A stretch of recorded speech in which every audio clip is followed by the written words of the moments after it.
Alright, here's my clamping strategy. My workbench won't support this length, so what I did was, I'm lucky to have an 8-foot piece of extrusion here. So I've got the two boards resting on that, and I've got them clamped in like a little U-channel setup. You can see down on this end. So I've got another Festool clamp on the other side holding that board, and then I've just got it spring clamps that allowed it to move when I pulled it tight here. Now, I'm not real happy with this joint. I'll show you why if I can zoom in here. This is the inside edge, and granted it's on the inside, but I've got a little gap up here and a little gap down there. Now on the other side, the good edge, when I look at it, it's tight. So what that's telling me is this has got just a little wobble in the blade, I guess. It's flush. So what I'm going to do is I'm going to take this apart and I'm going to shoot those two ends on my shooting board, set it up in a way that I can support the board, and then see if I can sweeten that edge so that when I pull it together it's going to be nice and tight on all four sides. So I'll show you that after I get done. But just to show you what I did here too. So a couple Jorgensen's holding some blocks here, and then my Bessey clamp to pull it together. I've got another one of these on the other side. So I think I've got an equal pressure on both sides. I looked sighted down the board and it looks nice and straight, and I can see by the lines on this extrusion that it's running pretty true as well. So I just want to get this sweetened up a little bit here. So that's what I'm going to do, and then we'll put it back together. Okay, all you're doing with this jig, this shooting board, is planing this end grain basically. And I can feel that this is the edge that I'm running along. This is flush and this is hanging out just a little bit. So I want to take that off of there.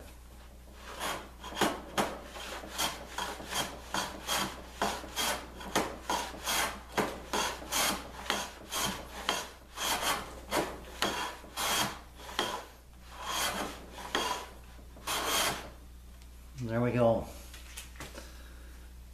That's all it takes. I could feel that I was catching right from the start to the end on that last stroke. Now let me do the other board.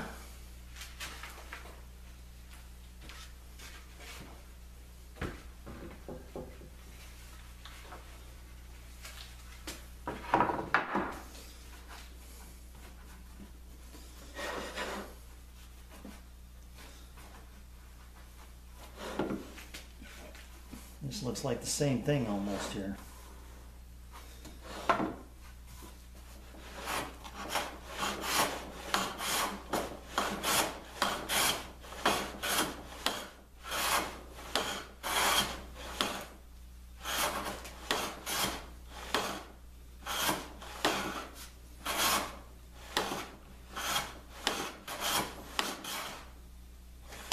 There we go. So you can see the little shavings that takes off.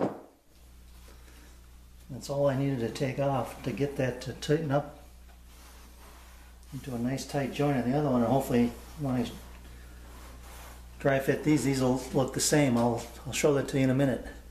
Alright, let's see how it closes up.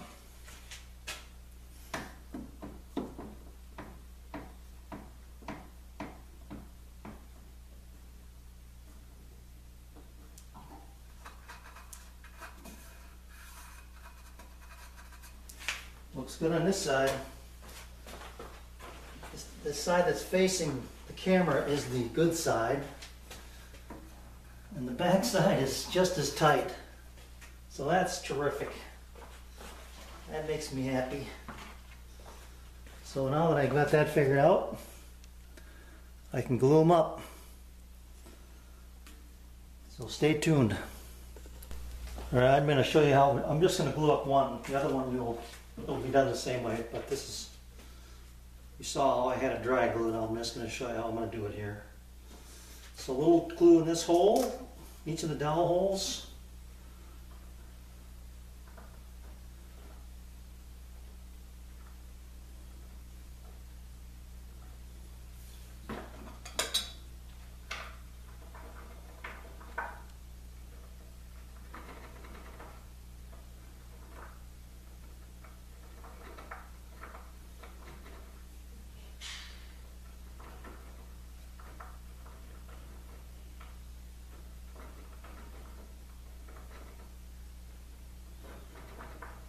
Okay. Same with the other board. You're not going to be able to see it, but I'm doing that over here. Filling the hole a little bit with some glue. Spread it around.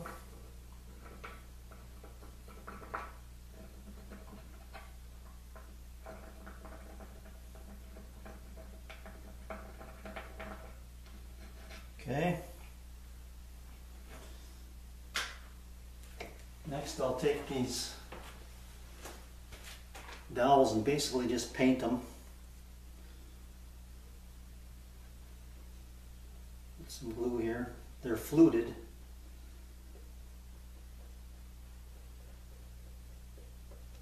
And then just put one in each hole here. Give it a little tap.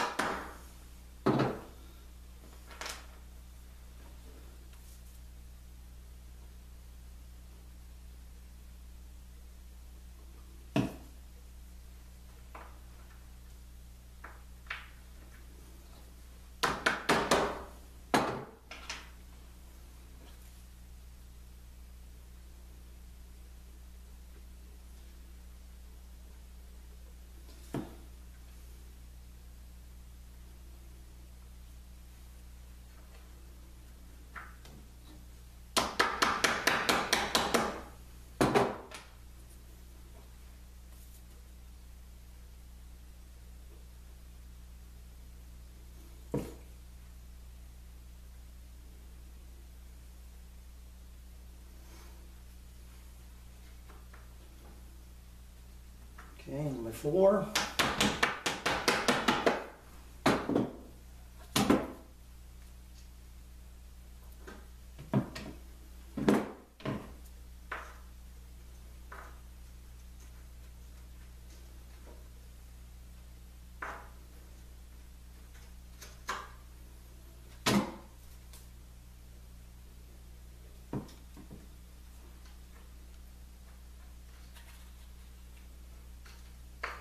You can see I put some blue tape down here to protect this extrusion.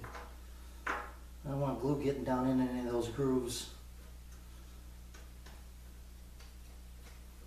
Okay, that should be good for this one. Get these dowels painted up here.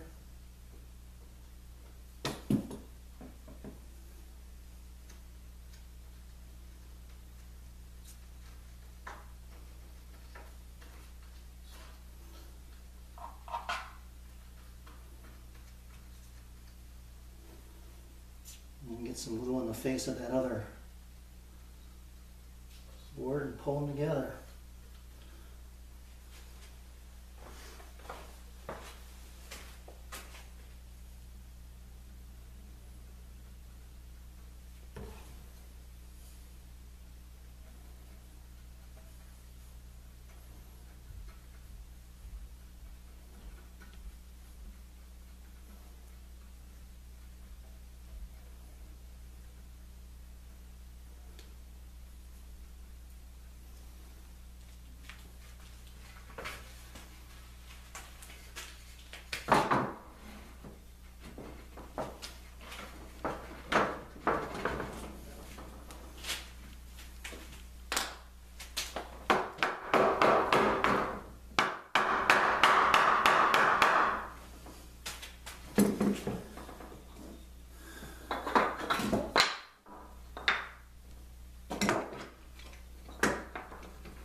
Good glue to squeeze out on the back and the front and the top.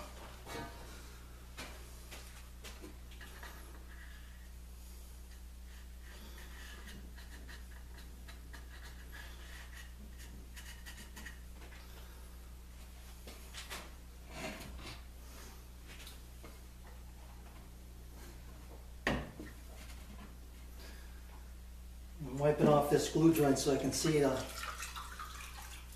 Make sure everything's nice and tight.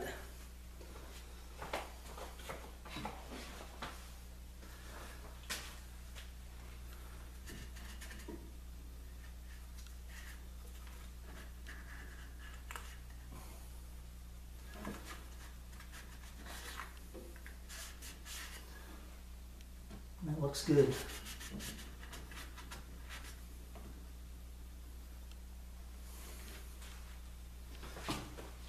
Save down the board here. Make sure I got good equal pressure on this thing.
All right. I'll let that one sit a while. Nice and tight. I like it, so we'll leave it alone for an hour or so and come back down and do the other one.